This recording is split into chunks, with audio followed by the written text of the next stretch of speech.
Voilà, bonsoir à tous.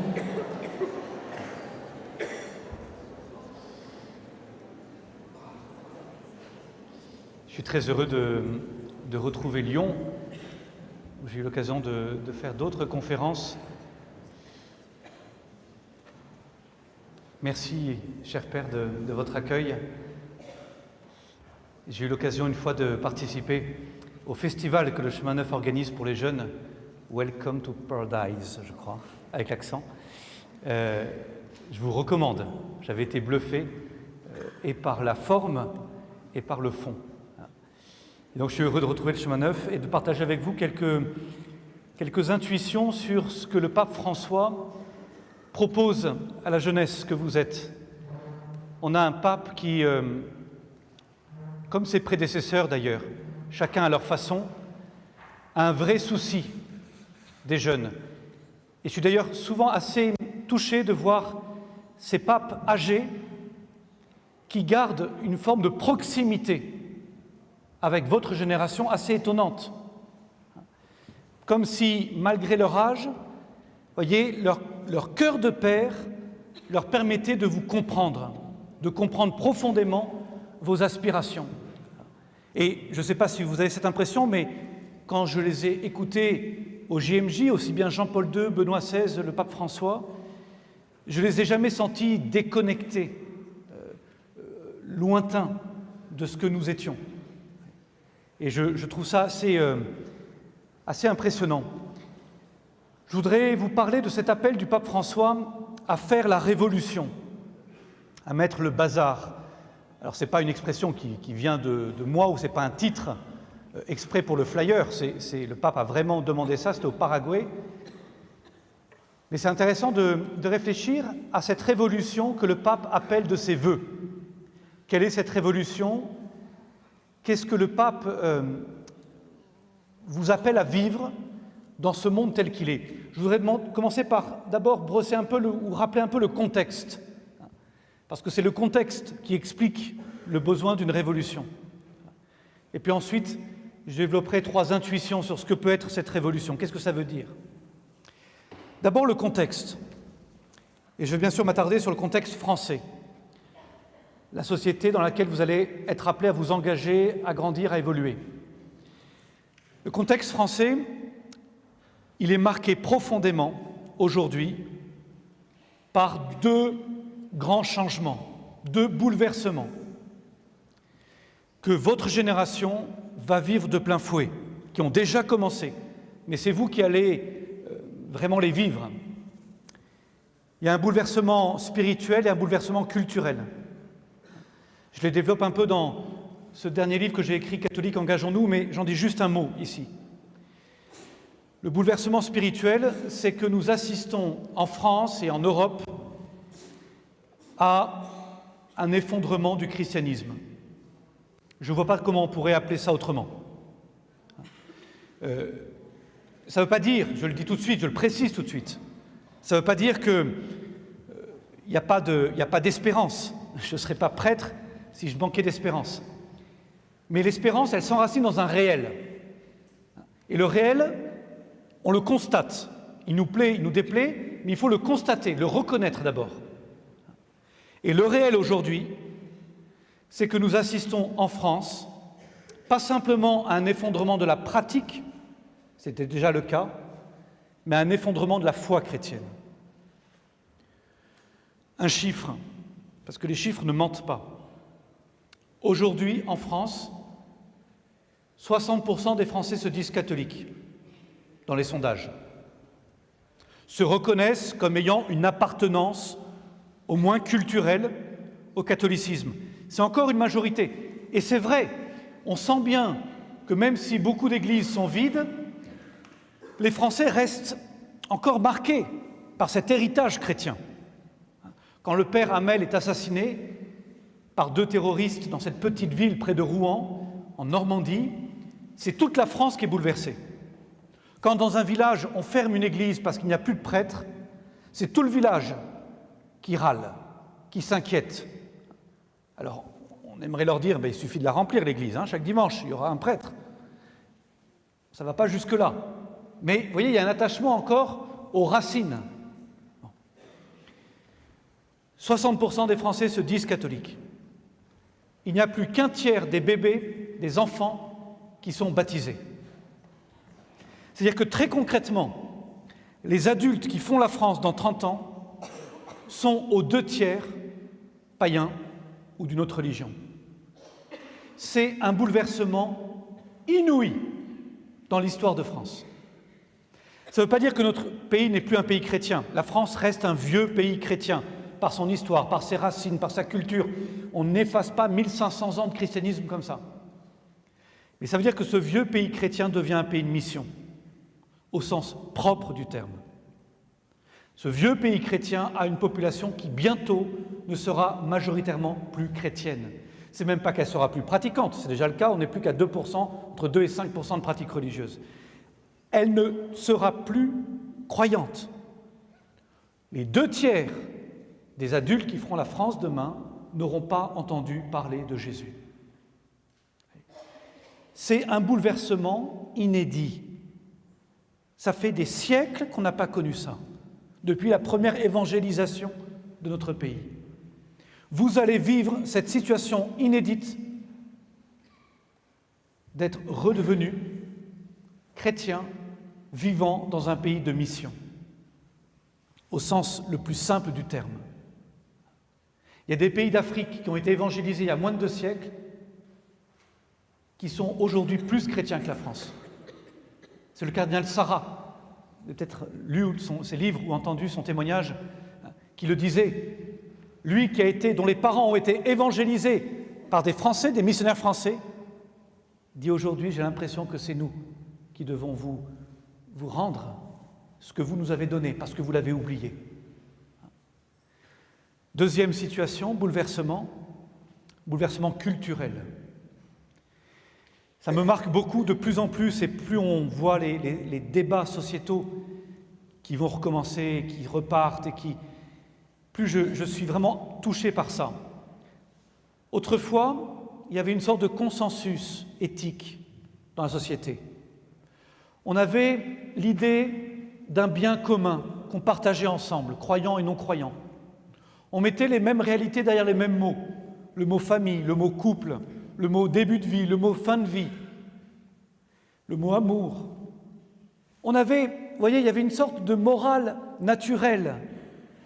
On savait à peu près ce qui était bon pour l'homme, en termes au moins humains, enraciné dans une anthropologie, c'est-à-dire une vision de l'homme, de la femme, qui était commune à tous.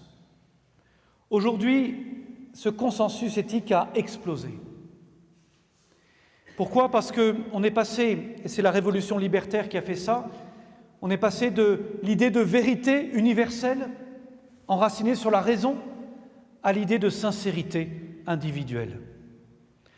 La norme, la valeur absolue, il suffit d'écouter, c'est le désir personnel. Dès lors que je suis sincère, que mon désir est sincère, je réclame qu'on me donne le droit. Et vous allez voir, dans tous les débats, si vous écoutez, c'est extrêmement difficile de revenir à des repères anthropologiques objectifs, parce qu'on balaye ça d'un revers de main, en disant, il n'y a pas de normes objectives. Il y a ce que je désire, ce que moi, sincèrement, je pense être bon pour moi. Et vous n'avez pas le droit de juger de ma sincérité. Qui êtes-vous pour cela ? Et donc, chacun va donner le sens qu'il veut à la vie, à la mort, au couple, à la famille, à l'amour, etc. Et vous n'avez pas le droit de juger de ma sincérité. Ce qui est dramatique, c'est qu'évidemment que cette logique-là explose l'idée même d'un bien commun, et donc de ce qui nous rassemble. Qu'est-ce qu'on a encore en commun ? Posez-vous la question. Dire quand j'entends à nouveau un député qui dépose un projet de loi pour réclamer le droit au suicide assisté, je dis mais qu'est-ce que j'ai encore en commun avec lui ? C'est même pas une question de foi. Pour qu'il puisse penser que l'espérance à apporter à notre monde aujourd'hui, c'est de pouvoir avoir le droit à être assisté dans son suicide. Mais, vous voyez, c'est même difficile de débattre. Quelle est sa conception de la vie pour qu'il pense que le suicide est un progrès? N'a-t-il jamais souffert d'accompagner ce genre de drame? Qu'est-ce qu'il dit de la vie à travers ça? Et pourtant, il est sincère. Vous voyez, je ne dis pas que c'est quelqu'un qui fait exprès de me provoquer, non. Il est sincère. Mais du coup, j'ai l'impression d'une immense distance. Vous voyez? Quand on me demande de démontrer qu'un papa et une maman sont complémentaires, mais c'est dur de démontrer l'évidence. Qui aurait imaginé, il y a 15 ans, il y a 20 ans, qu'il aurait fallu qu'on arriverait au jour où on nous demanderait de démontrer ça? Combien de familles parmi vous souffrent du manque d'un père ou du manque d'une mère pour qu'on ait besoin de le démontrer? Et on en est là. Ça va être un des enjeux immenses pour votre génération, de reconstruire un bien commun, de reconstruire ce qui peut nous rassembler. Voyez ? Parce que je crois qu'on a besoin de ça. Mais c'est un vrai sujet à travailler. C'était l'intuition de Benoît XVI. Vous allez voir comment le pape François rebondit dessus et va un peu plus loin. Benoît XVI, son intuition, c'était de dire « Aujourd'hui, la raison de l'homme est malade. Elle n'arrive plus par elle-même à trouver ce bien commun, à accueillir cette vérité naturelle. » Vous voyez, cette morale inscrite dans la nature de l'homme. Elle ne voit plus ça comme un bien commun. La raison a besoin, est blessée, disait le pape. Elle n'arrive plus à accéder à la vérité. Il a beaucoup parlé de ça. Alors, le pape François constate tout ça. Et puis, par rapport à ça, il dit il y a plusieurs, du coup, façons de réagir pour les chrétiens. La première réaction, c'est de se plaindre. Le pape est assez violent avec ceux qui passent leur temps à se plaindre. Il y aurait de quoi se plaindre, hein. Je ne dis pas que je minimise pas la façon dont ça peut nous atteindre. Et je veux dire, de voir ce qui met le plus cher se déconstruire jour après jour, voir ce qui est sacré à mes yeux être dénigré, moqué, profané, ridiculisé, évidemment qu'on est atteint, évidemment qu'on n'est pas indifférent. Mais il y aurait un vrai danger à rentrer dans une plainte permanente qui est stérile. Et parfois, on a un peu l'impression quand même que quand 2 ou 3 cathos se réunissent, non pas en son nom, mais juste se réunissent, c'est d'abord pour se plaindre. Écoutez, allez dans un dîner de cathos un jour et écoutez les conversations. Le « c'était mieux avant » est assez répandu, vous voyez. Le pape François dit « surtout tombez pas là-dedans ». Je n'ai pas besoin de jeunes qui se plaignent. Il a même marqué sur sa chambre, sa porte de chambre à Sainte-Marthe, il y a un panneau où il y a marqué « interdit de se plaindre ». Et si vous voulez aller voir, vous commencez par ça. Voilà. C'est la condition pour le voir, quoi. Interdit de se plaindre. Il faut qu'on résiste à cette tentation, parce que non seulement elle est stérile pour nous, pour notre créativité, mais surtout elle rebute. Hein. C'est-à-dire que si on a une mentalité de perdant, on va faire venir personne, quoi. Vous voyez ? Si des gens qui ne sont pas chrétiens, qui ne sont pas croyants, nous approchent et ont juste l'impression d'arriver dans un club de gens qui gèrent le déclin, ou d'une équipe de foot qui est sûre de perdre et de se prendre le mur, on n'a aucune envie, quoi. Vous voyez ? Évitons de se plaindre. Deuxième possibilité, on peut rêver. On peut repartir dans le rêve. Ça, c'est la difficulté, c'est de la confrontation au réel. Il faut regarder le réel en face. C'est pour ça que je vous ai dit les choses avec franchise. Mais il ne s'agit pas pour autant de repartir dans le rêve. Dans le bouquin, je dis combien c'est une des conditions de l'engagement, ça. Accepter la confrontation de mon idéal avec le réel, sans me plaindre du réel, sans non plus le rêver. Attendre qu'il soit autrement pour m'engager. Voyez ? Le réel, par lui-même, est un appel, au contraire. Je prends l'exemple, quand j'étais scout, j'étais chef de patrouille pendant 2 ans, et alors, quand on est chef de patrouille, on prépare le camp, les scouts, ils font des grandes constructions en bois, et moi, je préparais ça, donc normalement, on prépare ça longtemps à l'avance, moi, c'était toujours un peu à l'arrache, la veille du camp, avant de partir, et donc je préparais ça avec en m'inspirant des dessins de Pierre Joubert, vous savez, dans les romans scouts et signes de piste. Dans l'univers de Pierre Joubert, le monde est parfait, en fait. C'est-à-dire, les arbres sont droits pendant 20 mètres, les lieux de camp sont tous incroyables, et les scouts ont tous une bonne gueule, quoi. Et donc moi, sur le papier, ça allait être juste merveilleux, quoi. Et en fait, quand j'arrive sur le lieu de camp, eh bien, confrontation de l'idéal et du réel, d'abord, ça n'existe pas, les arbres droits pendant 20 mètres, c'est pas vrai. En fait, il y a toujours un nœud ou un truc comme ça, il y a toujours une imperfection. Ça n'existe pas, les lieux de camp parfaits, il y a toujours un rocher là où vous pensiez mettre la tente, et les scouts n'ont pas tous une bonne gueule, c'est pas vrai non plus. Et alors là, il y a 3 solutions, justement. Vous voyez, soit vous vous plaignez, c'est-à-dire que mais il y a des gens qui passent leur vie à se plaindre du réel. Vous voyez, l'été dernier, là, j'étais avec des scouts en camp, il y a 2 ans, comme aumônier cette fois-ci. Il y a une patrouille qui n'a pas réussi à finir les installations à temps. Alors je prends le gars, le CP à part, le chef de patrouille, là, à part, je dis, mais qu'est-ce que t'as foutu? Il me dit, non, mais c'est la faute des arbres, c'est n'importe quoi, cette forêt, machin que ça. Arrête. Enfin, c'est la même forêt que pour les autres. Hein. Vous voyez, mais c'est une façon de renoncer, au fond, et de justifier son renoncement, sa désespérance, ou de ne pas se remettre en cause. On peut rêver le réel. C'est-à-dire, quand les arbres seront droits pendant 20 mètres, je commencerai, quoi. Je m'engagerai.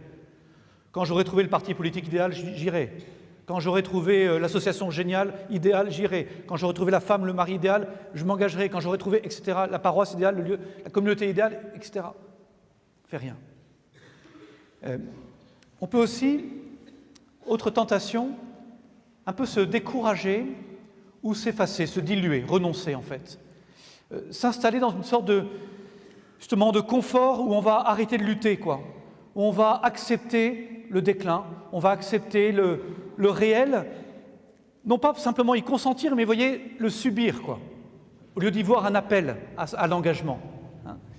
Le pape François, je vais vous citer des citations, c'est souvent issu de ses discours aux jeunes pendant les JMJ, il prend l'exemple de la Vierge Marie.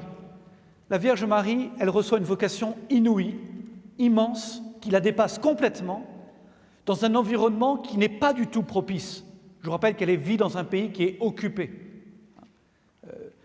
Elle n'accueille pas ça, vous voyez, dans une gloire incroyable, quoi. C'est dans la pauvreté de sa vie et dans un contexte qui est extrêmement difficile. Et le pape dit, pourtant Marie ne s'enferme pas chez elle, elle ne se laisse pas paralyser par la peur ou par l'orgueil. Marie n'est pas le genre de personne qui, pour être à l'aise, a besoin d'un bon divan ou se sentir bien installée et à l'abri. Elle n'est pas une jeune canapé. C'est l'expression du pape, vous savez. Je ne veux pas des jeunes canapés qui pensent que, en fait, leur bonheur sera d'être dans le confort. Et c'est vrai que face à un monde qui nous semble parfois hostile, indifférent, etc., on peut rechercher le confort. Comment? Soit en se repliant sur nous, entre gens qui pensent comme nous, c'est plus confortable évidemment, soit en se diluant pour ne plus être à contre-courant. Voyez ?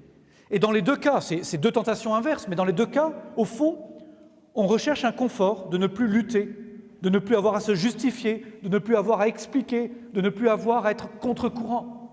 Voyez ?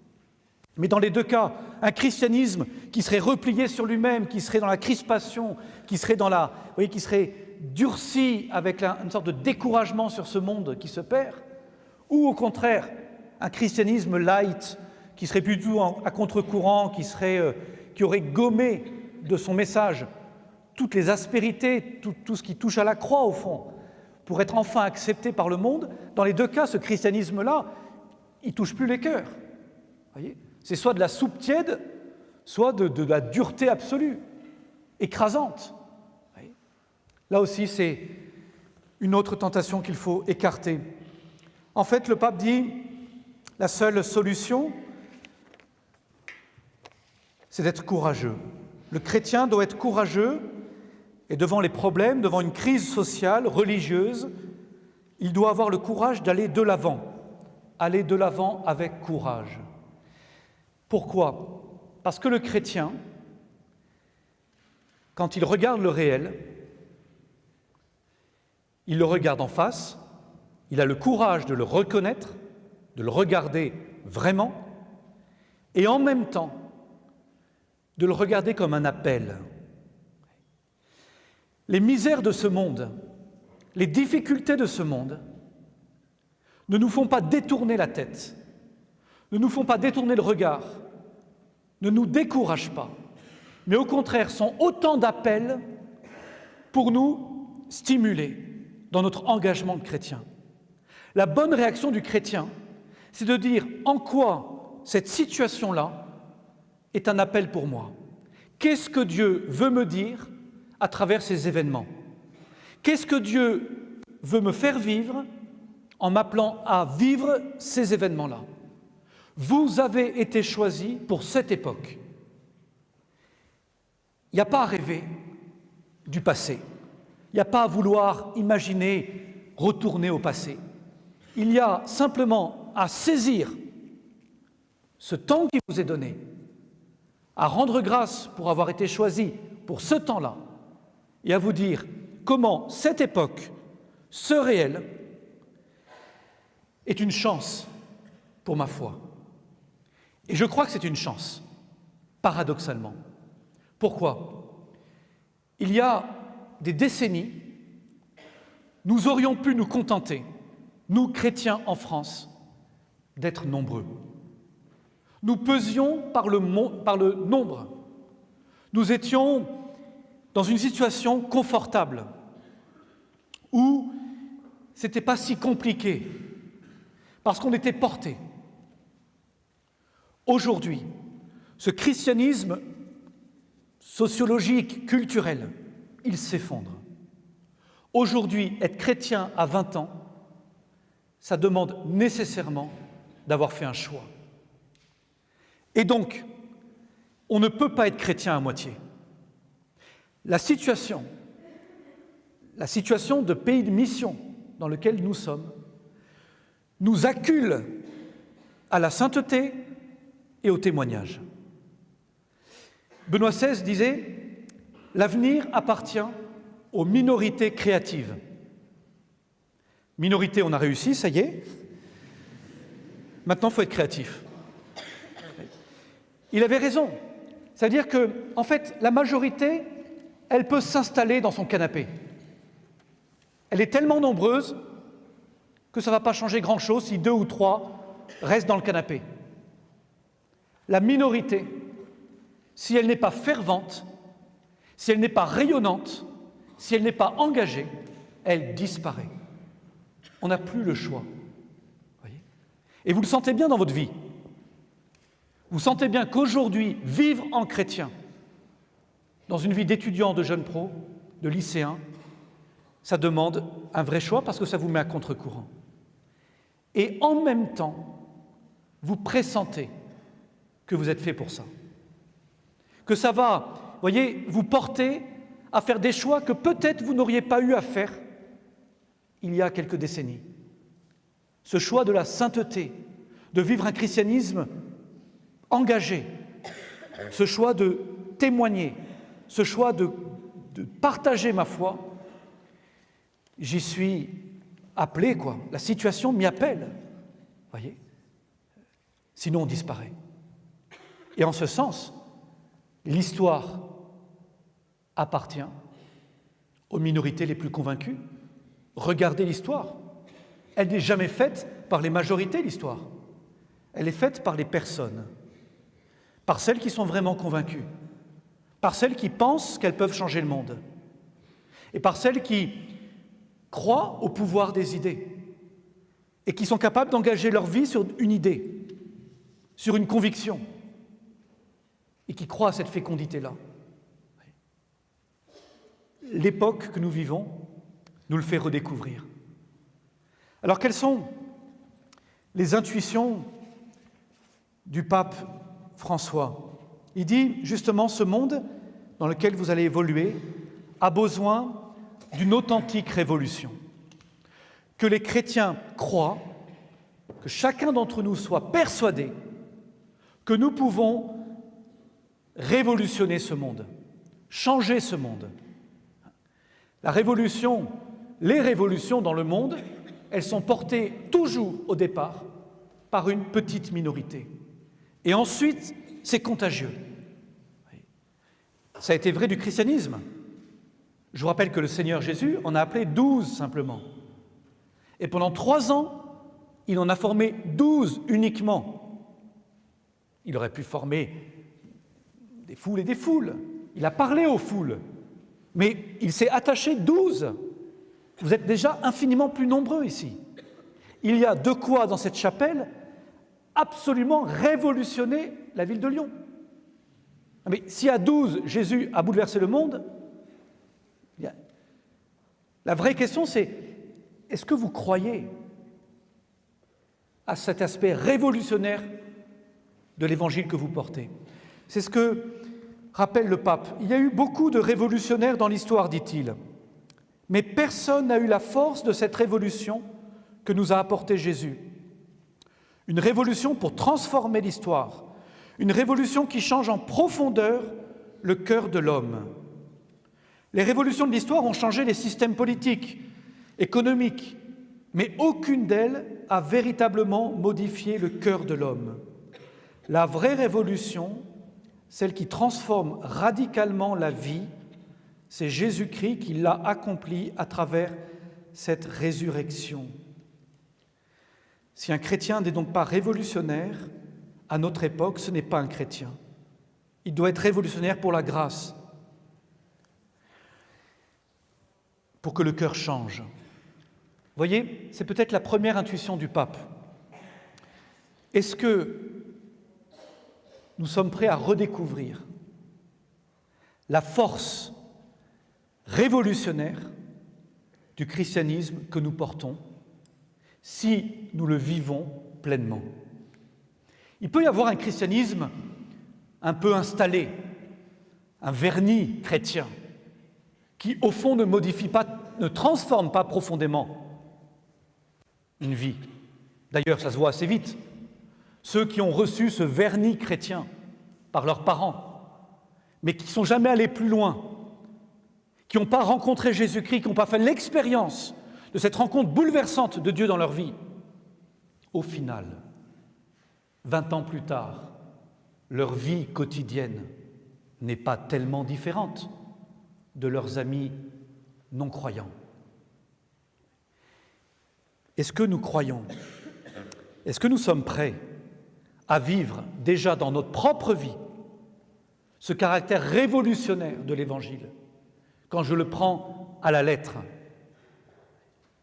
quand je prends au sérieux ces appels de Jésus-Christ? Et je veux dire, c'est extrêmement concret. C'est pas Jésus dans l'Évangile, quand on accepte de lire l'Évangile, mais c'est peut-être la première chose. Est-ce que j'accepte de lire l'Évangile? Mais quand on lit l'Évangile, vous voyez, les paroles du Christ sont capables de transformer une vie, vraiment, de donner un sens profond à ma vie. Mais est-ce que j'ai décidé d'en faire la boussole de ma vie? En fait, c'est ça qui est intéressant, surtout à l'âge où on se construit, c'est qu'on sent bien qu'il va falloir faire un choix là-dessus. Est-ce que j'en reste à un christianisme verni qui donnera une petite touche reluisante, des valeurs, comme on dit, mais qui sont en fait, qui restent extérieures, quoi? Ou est-ce que profondément, je choisis de faire, c'est l'évangile de dimanche prochain, du Christ la pierre angulaire? C'est une question pour nous-mêmes. Et si j'accepte que Jésus puisse changer ma vie, bouleverser ma vie, alors j'accepte aussi de croire que ce qu'il a fait pour moi, ce qu'il va faire pour moi, il peut le faire pour les autres. La révolution chrétienne, ce n'est pas une révolution dans le fracas, ce n'est pas une révolution qui cherche à prendre le pouvoir, ce n'est pas une révolution qui va dominer les autres. Vous voyez, on cherche à décapiter pour prendre la place d'eux. Non. C'est une révolution intérieure qui va changer les choses de l'intérieur. Mais vous voyez, je suis frappé de voir que beaucoup de chrétiens ont du mal à croire à la capacité de Jésus, à travers eux, à travers leur témoignage, à bouleverser le cœur de n'importe qui. On a, je ne sais pas ce qui nous retient en fait. Peut-être qu'on se dit, mais non, est-ce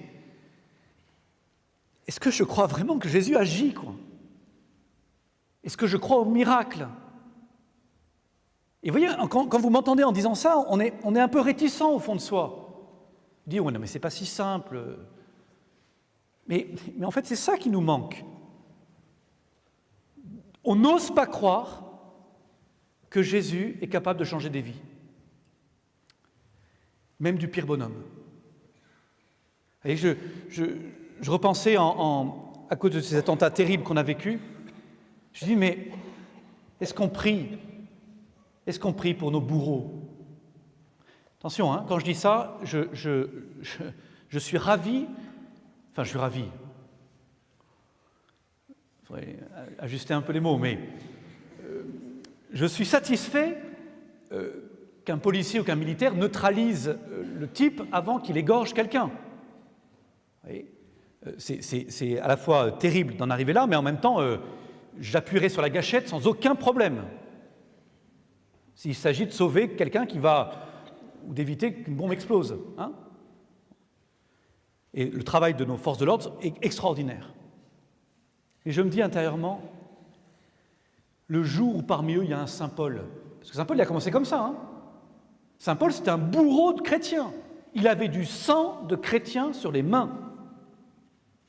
Ce gars-là était prêt à traverser de part en part le pays pour traquer les femmes, les enfants et les hommes qui suivaient Jésus-Christ. C'est pas juste un gars qui crachait sur les cathos. Il est traqué. Combien de ces victimes ont prié pour sa conversion, pour qu'elle ait lieu? Vous voyez, ça a été dur pour les chrétiens d'accepter que le bourreau devienne un saint, de l'accepter dans leur communauté, etc. Mais vous voyez combien prient pour ça? Est-ce qu'on croit que Jésus est capable de ça? Je ne sais pas, peut-être pas assez. Mais commençons par nous-mêmes, par nos amis. Est-ce que je crois que Jésus est capable de bouleverser la vie de tel ou tel ami que j'amène à la messe, que j'amène au groupe de prière, à qui je parle, etc. Est-ce que je crois en fait à la fécondité de ma vie chrétienne et de mes engagements?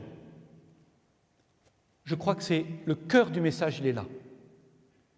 Est-ce que je crois que si je m'attache à Jésus-Christ, que si j'essaye de vivre en chrétien, que si je fais ce choix un peu radical de suivre Jésus-Christ, que si je m'engage à sa suite, où que ce soit, pour servir ce bien commun, pour annoncer l'Évangile, est-ce que je veux croire, est-ce que j'accepte de croire que ma vie portera du fruit et que ce fruit est capable de changer le monde? Trop d'entre vous doutent de la valeur de leur vie. Trop d'entre vous, parce qu'ils sont marqués par leur propre faiblesse, n'osent pas croire qu'ils sont capables d'être des instruments d'une révolution qui les dépasse. Trop d'entre vous pensent que par rapport aux grands enjeux de la société et du monde, par rapport à ces grands défis, par rapport à ces grands combats, leur engagement, leur vie ne vaut pas grand-chose, ne suffira pas. Moi, je crois que toute vie, dès lors qu'elle est donnée, dès lors qu'elle est offerte, dès lors qu'elle est vécue en amitié avec Jésus-Christ, est capable de bouleverser le monde, participe à sauver le monde. Je redonne cette confidence que je faisais dans mon bouquin sur ma petite sœur. Moi, j'ai une petite sœur qui est handicapée physique, qui est intelligente, douée. Elle s'appelle Pascale, mais qui, depuis sa naissance, a une vie de souffrance. Je la confie à votre prière, d'ailleurs, encore aujourd'hui. Elle souffre. Et les événements de la vie ont fait que c'est plutôt moi qui ai pris la lumière, en tout cas qui suis devant vous en train de vous parler. qui passe de temps en temps dans tel ou tel média, etc. Et souvent, les gens me remercient ou m'encouragent. Vous pouvez aussi prier. Mais moi, quand je rentre dans un studio ou quand je prends le micro comme ça devant vous, c'est toujours à elle que je pense. Parce qu'elle, son courage, il est quotidien, moi, il est ponctuel. Et surtout, je sais qu'elle offre tout pour la fécondité de mon ministère et du ministère de mes frères prêtres. Aux yeux du monde, sa vie reste cachée. Aux yeux de Dieu, je crois qu'elle est d'une fécondité immense. Et je pense qu'on sera bluffé au ciel en découvrant la fécondité de toutes ces vies cachées, de tous ces petits témoignages, de toutes ces petites fidélités, de tous ces engagements, même modestes, que vous avez tenus par amitié pour Jésus-Christ et par désir de lui permettre de toucher les cœurs. Toute vie est précieuse, même la plus fragile, même la plus abîmée, même la plus blessée. Tout de votre vie est précieux, dès lors que c'est offert, dès lors que c'est vécu, voyez, justement en offrande pour ce monde et remis entre les mains de Dieu. J'en suis intimement convaincu. Quand vous avez du mal à prier, je suis absolument persuadé qu'une seule prière faite au pied de son lit, le soir, tard, fatigué, crevé, peut sauver une âme.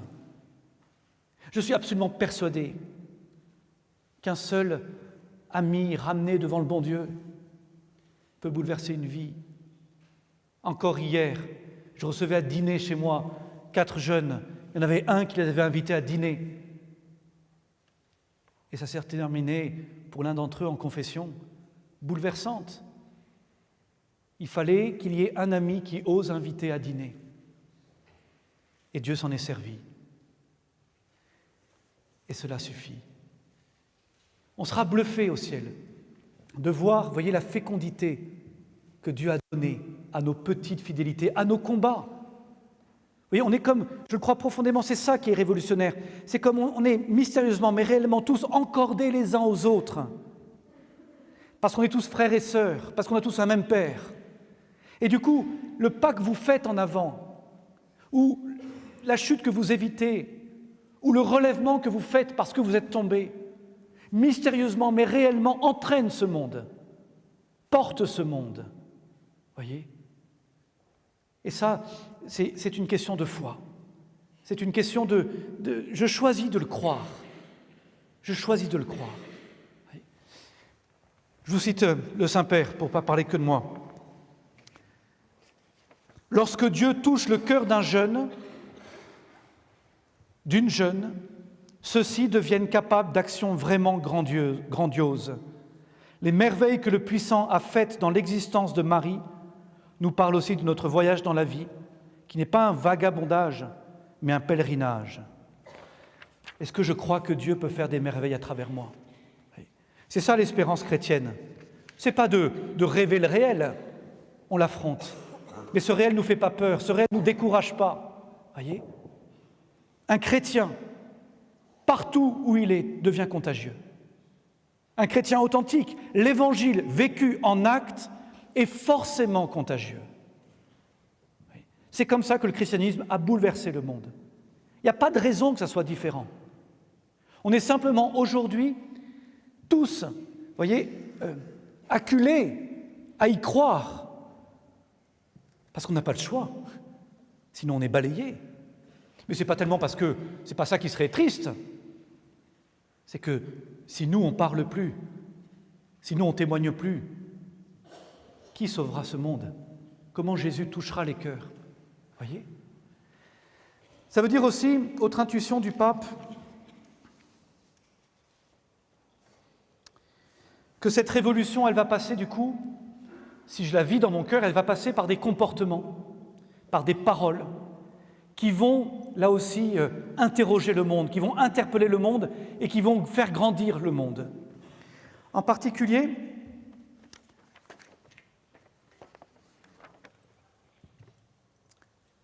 voilà ce que disait le pape François.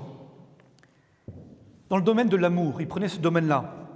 Chers jeunes, dans la culture du provisoire, du relatif, beaucoup prônent que l'important c'est de jouir du moment, qu'il ne vaut pas la peine de s'engager toute sa vie, de faire des choix définitifs pour toujours, car on ne sait pas ce que nous réserve demain. Moi, dit le pape, je vous demande d'être révolutionnaire. Je vous demande d'aller à contre-courant. Oui, en cela, je vous demande de vous révolter contre cette culture du provisoire, qui, au fond, croit que vous n'êtes pas en mesure d'assumer vos responsabilités. Elle croit que vous n'êtes pas capable d'aimer vraiment. Moi, j'ai confiance en vous, chers jeunes, et je prie pour vous. Ayez le courage d'aller à contre-courant. Ayez aussi le courage d'être heureux. C'est beau, ces paroles du pape. Il parle comme un père, voyez. Un père, c'est celui qui fait grandir ses enfants en leur faisant confiance et en les appelant à beaucoup. J'étais très frappé au JMJ d'entendre ces paroles du Saint-Père. Il n'ignore pas nos faiblesses, il nous connaît par cœur. Voyez. Mais il nous appelle à quelque chose de grand. Il vous croit capable de quelque chose de grand. Et là, il n'y a rien de mieux pour trouver confiance en soi. Le pape qui connaît cette jeunesse, qui en connaît toutes les tentations, toutes les faiblesses, toutes nos blessures, en même temps nous dit ça. Ayez le courage d'aller à contre-courant, je vous crois capable d'aimer vraiment, etc. Et notre révolution, notre façon de changer le monde va passer par une façon de vivre différemment, d'oser une vie différente, non pas qui nous met à l'écart. Être à contre-courant, c'est pas sortir de la rivière, c'est remonter la rivière. Voyez, je ne vous demande pas de vous extraire de ce monde, de quitter vos écoles, vos lieux de vie, etc. Non, je vous dis, au milieu de ce monde, tu dois vivre différemment. Tu dois vivre de telle façon à ce qu'à un moment donné, ça interpelle. Tu ne dois pas, voyez, aller faire ta leçon de morale à tout le monde. Ça, c'est insupportable. Commence par vivre un christianisme authentique. Commence par vivre l'Évangile au sérieux. Commence par oser un mode de vie chrétien. Et tu vas voir, au-delà de tes faiblesses, parce que le Seigneur c'est lui qui va donner une fécondité à ton témoignage de vie. Au-delà de tes limites, au-delà de tes rechutes, au-delà de tes faiblesses, tu vas voir que ta vie, par elle-même, va toucher les cœurs, va interpeller, va susciter les questions. Et là, tu pourras témoigner. Il faudra dire. Paul VI disait, le monde n'a pas envie d'écouter des maîtres, il ne veut plus écouter des maîtres. Il veut des témoins. Et s'il écoute des maîtres, c'est parce qu'ils auront d'abord été témoins. Moi, je ne crois pas que les cathos doivent s'extraire de ce monde, doivent fuir ce monde, doivent se regrouper dans des ghettos, etc. Surtout pas. Par contre, ils ne peuvent pas vivre comme les autres. On ne peut pas croire à l'Évangile et faire comme si on n'était pas chrétien, avoir 2 vies, 3 vies, 10 vies, ce n'est pas possible. Mais si on est simplement heureux d'être ce qu'on est, Benoît XVI, c'est la dernière phrase de Benoît XVI en français au JMJ de Madrid. Soyez des témoins décomplexés. C'est étonnant, hein, c'est la première fois qu'un pape utilisait ce terme. Soyez des témoins décomplexés. C'est vous les vrais rebelles. Voyez ? Arrêtez, vous pouvez, on nous accuse encore d'être, je sais pas quoi, d'être coincé, d'être machin, d'être pas drôle, d'être tout ça, d'être le passé, d'être les gens du passé, etc. Mais c'est n'importe quoi. Il n'y a rien de plus conformiste aujourd'hui de faire n'importe quoi, de se vautrer dans le facile, je sais pas quoi, vous voyez. Le vrai rebelle, c'est celui qui est à contre-courant. C'est celui qui rappelle à temps et à contre-temps la dignité de toute vie. C'est celui qui se met au service des plus pauvres dans un monde où le fric est roi. C'est celui qui apprend à aimer vraiment, sans profiter de l'autre. C'est celui qui va prier dans un monde qui proclame que Dieu est mort. C'est celui qui sait se mettre à genoux, là où l'homme se prend pour Dieu, etc., etc.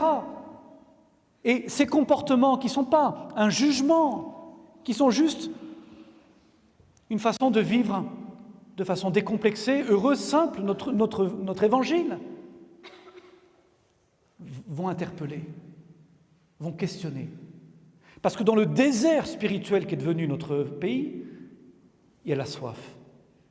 Il y a une soif, il y a une vraie soif.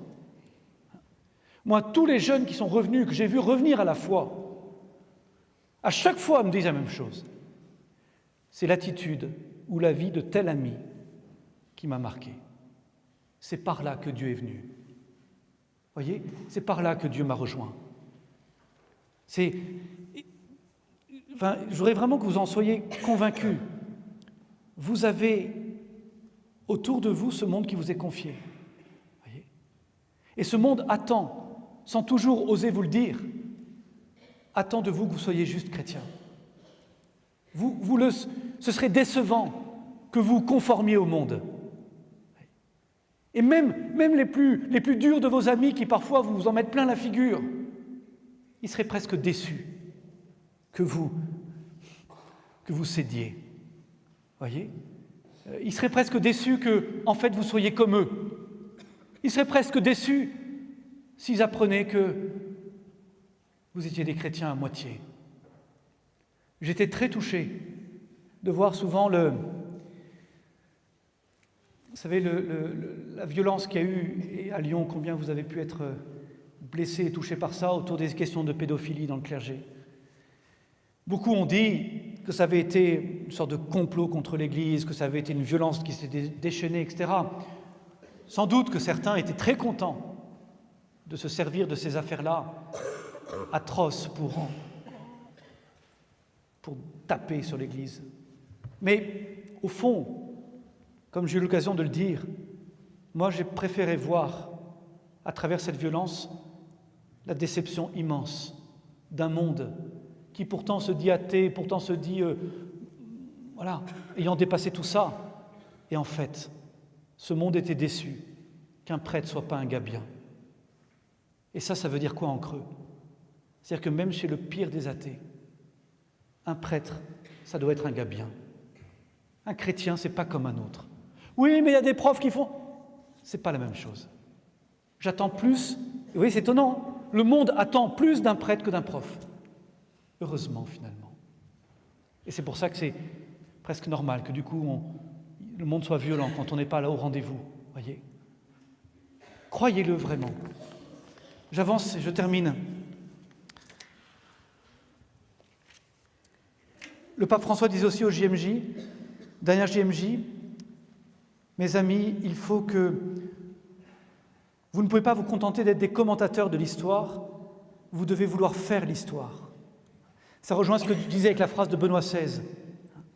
Est-ce que nous croyons que nous pouvons faire l'histoire de notre groupe d'amis, de notre école, de notre ville, de notre pays, de cette petite part de monde qui m'est confiée ? Est-ce que je comprends que ce monde m'est confié ? C'est pour ça que je ne peux pas y renoncer. Est-ce que je comprends que je peux changer l'état d'esprit qui est dans ma classe ? Est-ce que je comprends que l'évangile que je porte est capable d'avoir une fécondité qui me dépasse ? Je redonne dans le bouquin l'exemple de Dietrich Bonhoeffer qui m'a beaucoup marqué. Dietrich Bonhoeffer, c'est un pasteur allemand, protestant donc, qui était une des grandes figures de la résistance spirituelle au nazisme. Et Dietrich Bonhoeffer, il est arrêté, dénoncé, arrêté, condamné à mort, il était décapité. Et juste avant d'être décapité par ses bourreaux de la Gestapo, il y a un de ses bourreaux, sans doute touché par cet homme-là, qui lui tend un petit papier et qui lui dit si vous voulez mettre quelques mots, je vous promets, on le transmettra à votre famille. Dietrich Bonhoeffer n'a mis que 4 mots. La victoire est certaine. Oui, c'est ça l'espérance chrétienne.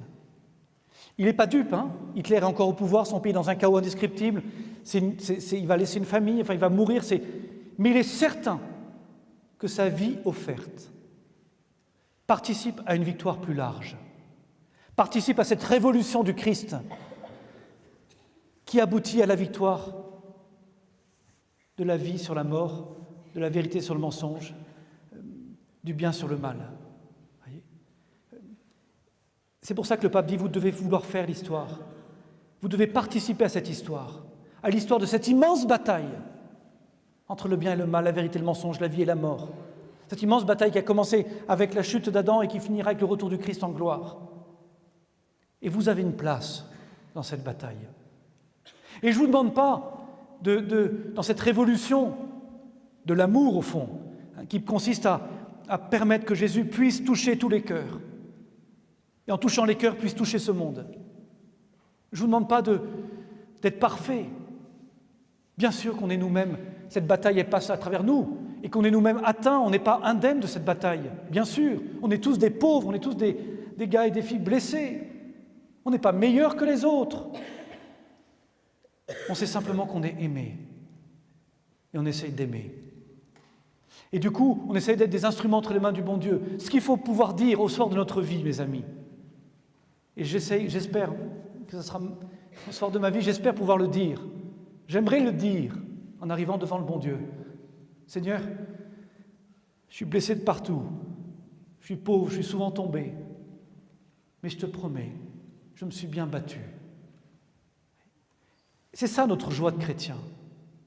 C'est pas d'être, bien sûr, il ne s'agit pas de nier la bataille.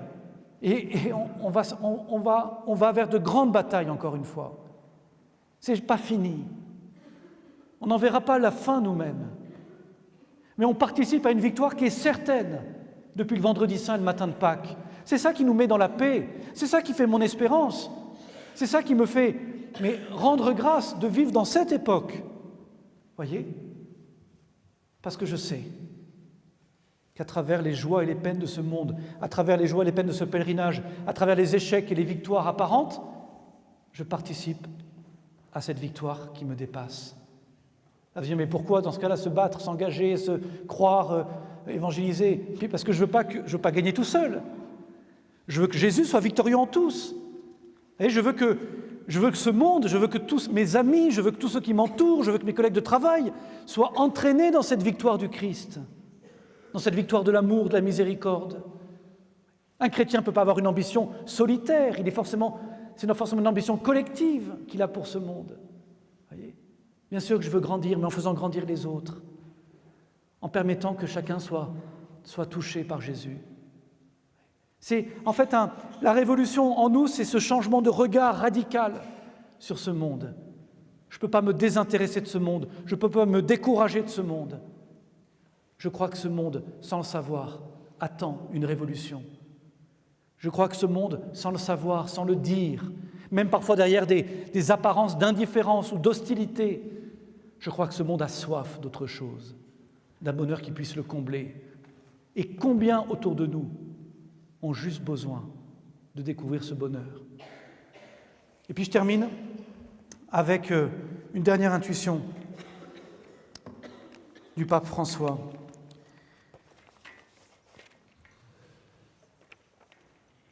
Le pape François, il dit la plus grande chose dont ce monde a besoin, l'urgence dans cette révolution, c'est la miséricorde. Benoît XVI disait que la raison était blessée, avait du mal à accéder à la vérité. Et c'est vrai.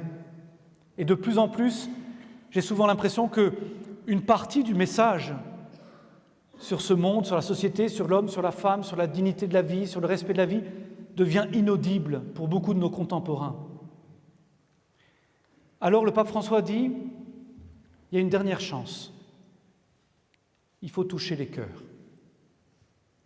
Et c'est par le cœur, en fait, qu'on reviendra à toucher la raison, l'intelligence.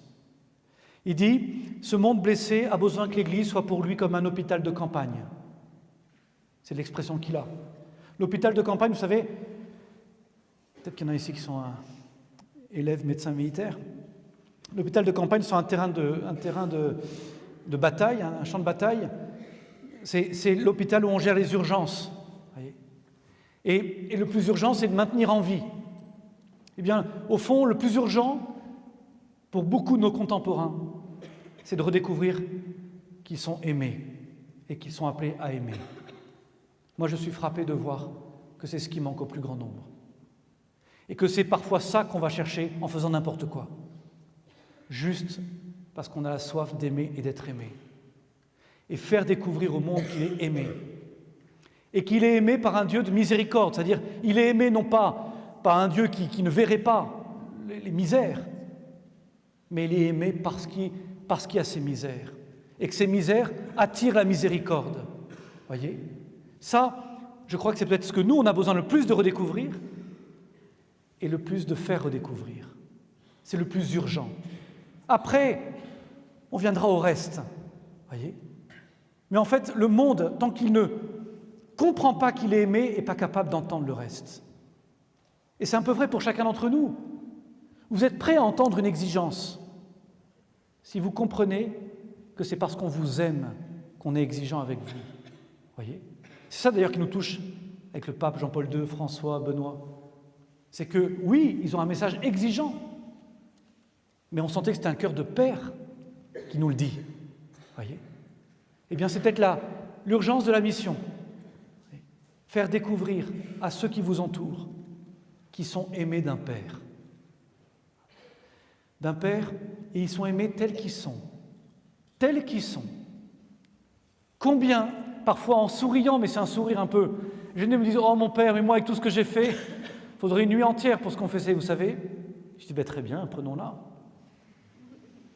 Et sous-entendu, chez eux, ça veut dire « Non, je suis déjà trop loin. » Commencez, mes amis, par vos amis. Que vos amitiés soient le premier lieu de la mission pour vous. Révolutionnez vos groupes d'amis, qui bien souvent sont très sympas, mais il y a une sorte de pudeur qui fait qu'on n'ose pas parler du fond. Si le Seigneur vous a donné ce groupe d'amis, si le Seigneur a mis sur votre route tel et tel ami, ce n'est jamais par hasard. Jamais. Ils vous sont confiés. Vous leur êtes confiés. Comment vous vous encouragez? Comment vous osez les ramener? Vous ne pouvez pas vous satisfaire en disant « un tel, il n'est pas catho. Bon, très bien. Un tel, lui, il n'est pas pratiquant. Bon, très bien. Une telle, elle fait ça. Lui, voilà. » Et puis, on leur met une étiquette, et puis du coup, on arrête de les embêter avec ça. Tu ne peux pas dormir tranquillement tant que tu sais qu'un seul de tes amis risque de passer à côté de cet amour de Dieu. Si vraiment le Seigneur a transformé ta vie, si tu te laisses transformer par le Seigneur, mais tu ne vas pas pouvoir le garder pour toi. Tu ne peux pas imaginer un seul instant qu'un de tes amis que tu aimes donc puisse ne pas être sauvé, puisse passer à côté de ça. Qu'est-ce qui se passe si demain c'est son heure? S'il doit paraître devant Dieu, qu'est-ce qui se passe? Est-ce que tu l'as aidé à dire oui? Tu ne sais pas le secret de son cœur.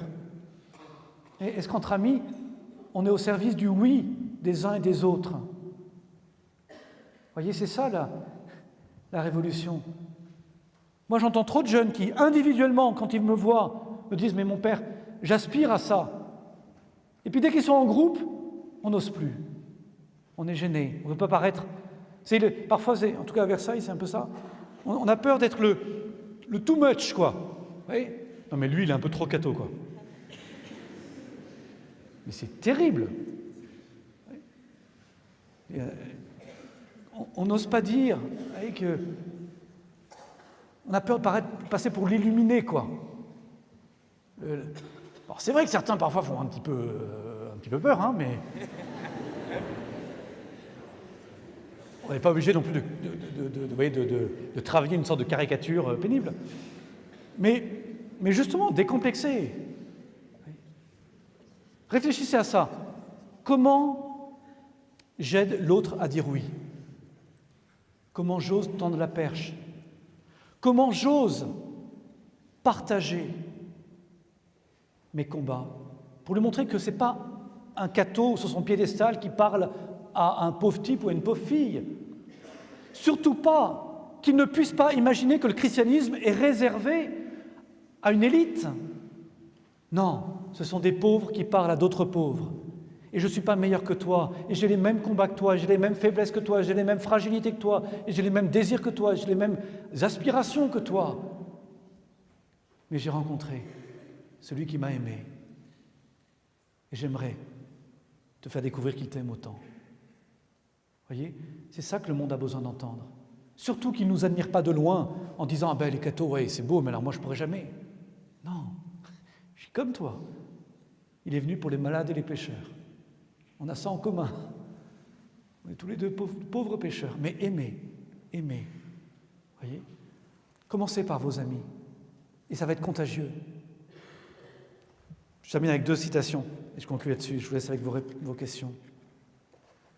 C'est le pape François d'abord, qui vous dit « Soyez amis selon le style de Jésus ». J'aime bien cette expression. Cependant, non pour rester entre vous, mais pour aller sur le terrain, afin de gagner plus d'amis, pour diffuser l'amitié de Jésus dans le monde, où que vous soyez, au travail, au bureau, à l'occasion de vos sorties, à travers WhatsApp, Facebook, Twitter. Il vous connaît, vous voyez ? Il n'a pas dit Snapchat. Quand vous allez à une soirée dansante, c'est toujours le pape François, ou quand vous prenez une bonne infusion de tereré, bon ça c'est au Paraguay, hein. Mettez une bière à la place si vous voulez. Sur la place, ou en jouant une petite partie sur le terrain du quartier, c'est ça être ami de Jésus. Non en vendant des illusions, mais en tenant bon. Tenir bon en sachant que nous sommes heureux parce que nous avons un Père qui est aux cieux. Voyez, le catho, il est libre en fait. Il sait sur quoi il tient, il sait sur qui il tient. Ça le rend très libre ensuite, aussi bien sur le terrain de foot qu'au milieu d'une soirée, que à la terrasse d'un bar, que dans son groupe d'amis, qu'au travail. Parce que notre identité, elle ne nous enferme pas sur nous-mêmes. Elle nous rend, au contraire, tournés, désireux d'aller vers les autres. Et puis, cette phrase de Jean-Paul II, que j'ai gardée, parce que pour moi, elle m'a marqué. C'était en 2000, à Rome, au JMJ de Rome.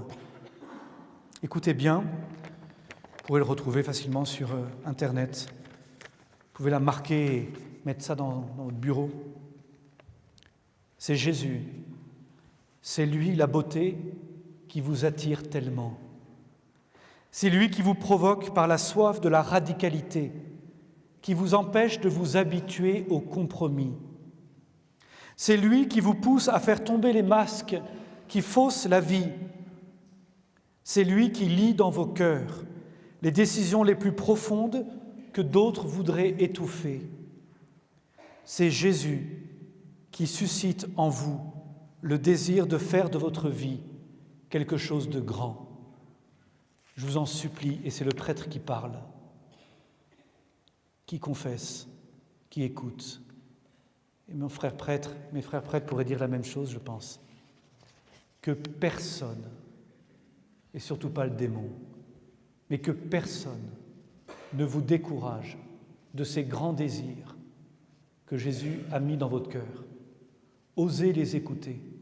Et quelles que soient vos fragilités, vos faiblesses, vos chutes et vos rechutes, on est tous des pauvres, je peux vous dire. Croyez que vous êtes faits pour ce qui est grand et que la joie de Dieu, c'est de faire, à travers les pauvres que nous sommes, de grandes choses, rien de moins que de révolutionner ce monde qui a besoin de se découvrir aimé. Amen.